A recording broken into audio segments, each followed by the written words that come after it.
मंत्री बाबा साहेब पाटिल द्वारा किसानों की कर्ज माफी को लेकर की गई असंवेदनशील टिप्पणी को लेकर अखिल भारतीय किसान सभा राज्य सचिव डॉक्टर अजीत नवले ने उप मुख्यमंत्री अजित पवार पर तीखा हमला करते हुए कहा कि पवार के पक्ष को अपशब्द बोलने वालों का श्राप लगा है। साथ ही उन्होंने मुख्यमंत्री देवेंद्र फडणवीस से ऐसे नेताओं पर सख्त कार्रवाई करने की मांग की। सहकार मंत्री बाबासाहेब पाटील यांनी कर्जमाफीबद्दल जे विधान केलंय ते अत्यंत संतापजनक आहे। शेतकऱ्यांच्या जखमांवर मीठ चोळणारी ही गोष्ट आहे। अतिवृष्टीमध्ये शेतकरी हैराण आहेत। कर्जमाफीच्या बद्दल जे आश्वासन दिलं होतं ते न पाळल्यामुळे आणि अतिवृष्टीचा अध्यादेश सुद्धा जो शासनादेश काढला मदतीचा त्यामध्ये सुद्धा मोठा विश्वासघात केल्यामुळे अगोदरच शेतकऱ्यांमध्ये संताप आहे।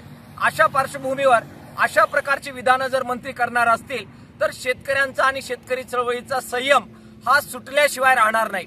एकीकडे शेतीमालाचे भाव पाडायचे, शेतकऱ्यांची प्रचंड लूट करायची, शेतीमालाचा उत्पादन खर्च वाढवण्याची प्रचंड धोरणं घ्यायची आणि शेतकऱ्यांना लुटायचं, आणि दुसऱ्या बाजूला कर्जमाफीच्या बद्दल त्यांनीच दिलेली आश्वासनं पाळा असं जर शेतकरी म्हटले तर त्यांची अशा प्रकारे थट्टा करत शेतकऱ्यांचा एक प्रकारे अपमान करायचा हे जर चालू राहणार असेल तर संयम ठेवता येणार नाही।